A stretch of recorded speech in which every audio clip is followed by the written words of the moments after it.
Last night was the second Libertarian town hall on CNN with candidate Gary Johnson and his vice presidential pick, William Weld. Now, one of the questions that they were asked about is what message do they have for Republicans? Let's take a look at that. What is your message to Republicans out there watching tonight? Well, two former Republican governors that got reelected in heavily Democrat states. I think that speaks volumes. And not really frustrated, just understanding how difficult it is to cross over the line if you're an elected Republican or if you've been a former elected Republican. Governor Well? Well, I think the message to Republicans is that we were two of the most fiscally responsible, i.e. conservative governors in the United States when we served together back in the 90s. Gary and I were good friends then. We're good friends now. But we were each rated the fiscally most conservative governor in the United States.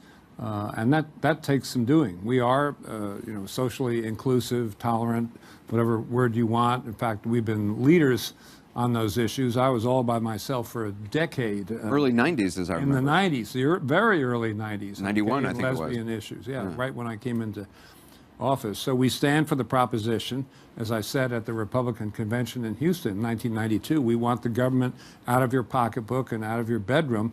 And I'll tell you, the polling shows that a majority of Americans think that. All right, so he did say that he stood alone. Not quite true in the 1990s. It wasn't Hillary Clinton that was standing with him on being inclusive, LGBT rights. No, it was Bernie Sanders. So you got to give credit to both William Weld and Bernie Sanders for actually being on the right side of history. Now, but basically onto their strategy. So basically what they're doing is they're touting fiscal conservatism. However, they're also adding in the social liberalism. Now, to be honest, for Republicans, I don't think that will play as well in deeply Republican circles due to the social issues, right?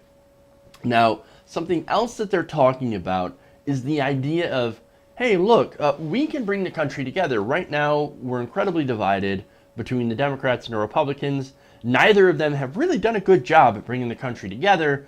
And we can do this while the Democrats and Republicans, Clinton and Trump especially, can't. I've got another clip. Let's take a look. The idea that we should not be at those debates expressing what's a majority point of view in the country can only be laid at the door of the two-party monopoly, the duopoly that has a stranglehold on power in Washington. That's the R's and the D's, who sometimes seem to exist mainly for the express purpose of killing each other. Let's talk about the Republicans a little bit more, because obviously there's huge divisions right now within the Republican Party. And we've just seen yesterday Donald Trump refusing to endorse Paul Ryan, refusing to endorse John McCain. Do you see this as an opportunity for you, what's happening in the Republican side? Well, it's really both sides. I just pose the question, if either Trump or Clinton are elected, that things will be more polarized than ever. Neither side is going to get along with the other. And what if you elect a couple of former Republican governors, two-term, re-elected, running as libertarians? What if you elect them as president, vice president, calling out both sides? How can you bring things, if you're calling out both sides, how can you bring things together in Washington? How can you do what a Hillary Clinton or Donald Trump I can't think do? it might be refreshing to have a party that was not terribly partisan holding the White House. And we would hire the best people from the Democratic Party that we could find, the smartest people from the Republican Party that we could find, the best people in the Libertarian Party. And our proposals out of the White House would not say, take that, you stupid D party or you stupid R party. It would be, here's what we think. This is maybe kind of in the middle. Could we come together around this? And the recipients of that information would not feel attacked, so they might be more likely to come to the table because they wouldn't feel like they were going to be made fools of. All right, so look, I kind of like that. Like, hey, you take that, you stupid R party. Okay, so on the strategy, once again, this goes back to trying to pick up people who, look, Republicans especially, who don't like Donald Trump and who actually want to get some things done, right? And they think that Trump is, of course, too divisive. We've heard a lot of that, but also don't like Hillary Clinton because, look, a lot of Republicans, let's be honest, to them, Hillary Clinton's the devil. That's not me saying it. That comes from Republicans, okay? So, look, she's obviously a very divisive figure as well.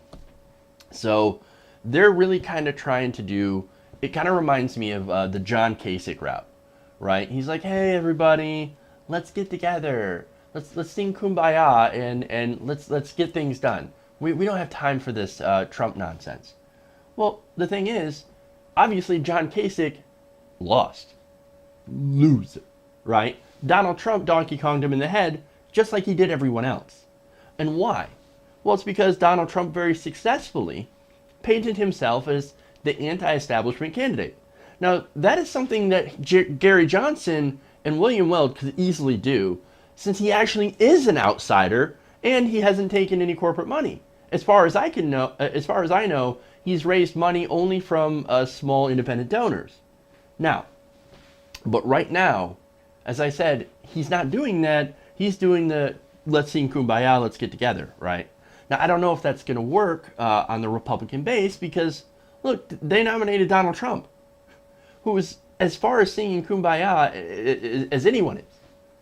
Now, what he may pick up by going this route is some more moderate Republicans, some obviously independents, and Bernie Sanders supporters that actually don't care or really don't like Hillary Clinton. And they don't care about, party unity and all that stuff. Now, speaking of course, Clinton and Trump, Johnson and Weld were asked to describe both candidates. Let's watch this. Governor Johnson, you recently said that if you had to describe Hillary Clinton in one word, the word you would use was beholden. Who's she beholden to? Well, when you look at, really, it's just not coincidence, I don't think, that Bill Clinton and Hillary both are making huge amounts of money with these speaking fees. There are others that look at this, Anderson, or I don't want to throw rocks at this, but really, it's a pay to play. It's just not. So beholden to big money donors, beholden to Wall Street? Well, their own interests, if you will, that they're making money off of this, that as Secretary of State, Bill goes out, does $1 million speaking gig, and then the next day, Hillary signs an agreement with the sponsor of that speaking gig, and that's not good. That's beholden, if you want to say that. It's smacks of pay to play, and I think it goes beyond just smacks of pay to play, that it's really something that's out. Oh, no. You messed that up. You see, you're supposed to throw rocks, right? You want to throw rocks. This is your perfect opportunity. Yes, Hillary Clinton is beholden to corporate donors. She's beholden to the pharmaceutical industry. She's beholden to people like Goldman Sachs. Call that out plainly. Call that out. Look, if Gary Johnson were to go further and talk more forcefully about money in politics and political corruption, I think he'd actually do well with a lot more people. After all, Donald Trump, Bernie Sanders did the same thing. That said, I think right there he missed a real opportunity. Because sadly, Gary Johnson happens to be in favor of more money in politics. Now, in 2011, he said he was in favor of unlimited corporate money in politics, but with disclosure. So essentially, yes, corporations can give unlimited amounts of money to our politics and buy our politicians, but we have to know who's buying those politicians. Well, that's not a good position to have when over 90% of the country views money as having too much influence in politics. Whether it be corporate money or union money, there's too much money in our politics, and Gary Johnson, unfortunately, says, I'm okay with that. Freedom. So yes, Gary points out that problem. Hillary Clinton is beholden to big donors, but he doesn't actually want to fix the problem. Now, that strikes me as odd, because earlier he talked about partisanship, how people are so divided in Capitol Hill that they can't get together and get things done. They won't agree with each other at all or address the issues that are plaguing America. Now, why do you think that is? Well, it's not because they disagree with each other.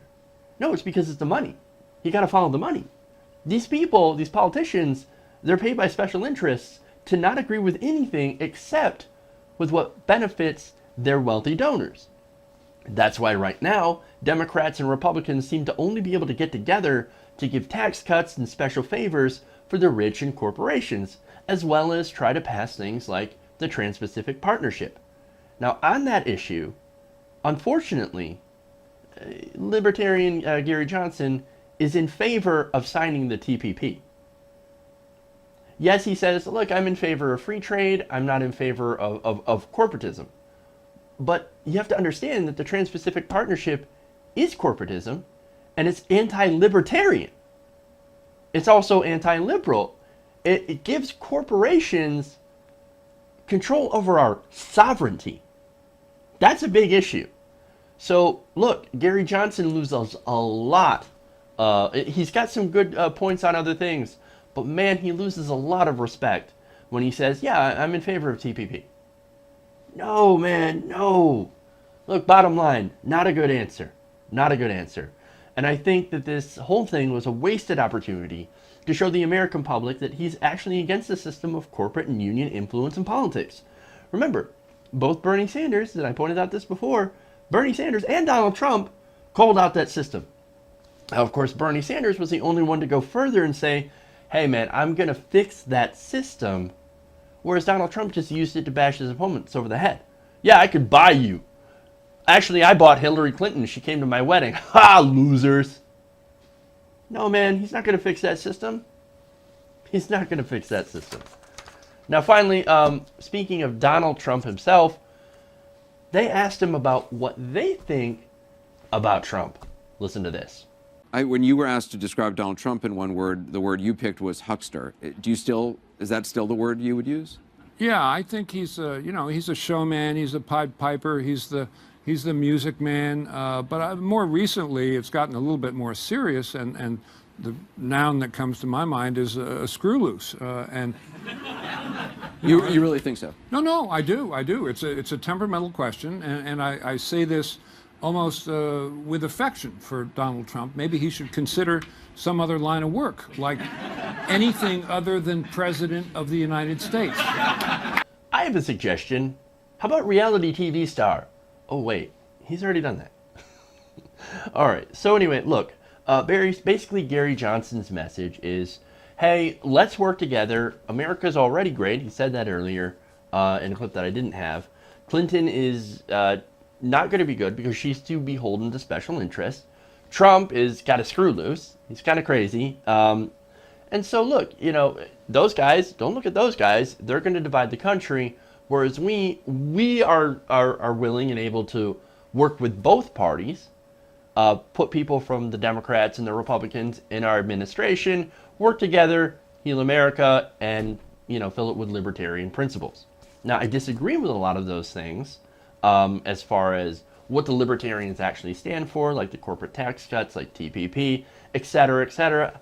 However, there are some things that I agree with, and that's their stances on, of course, foreign policy, anti-interventionism. Look, the whole theme of the libertarians is that they're kind of a mixed bag. They're taking from both sides, and I would actually kind of consider them a more centrist party, where they're in the center of both the Democrats and the Republicans at this point. Which, at this point, of course, our politics has gone massively to the right.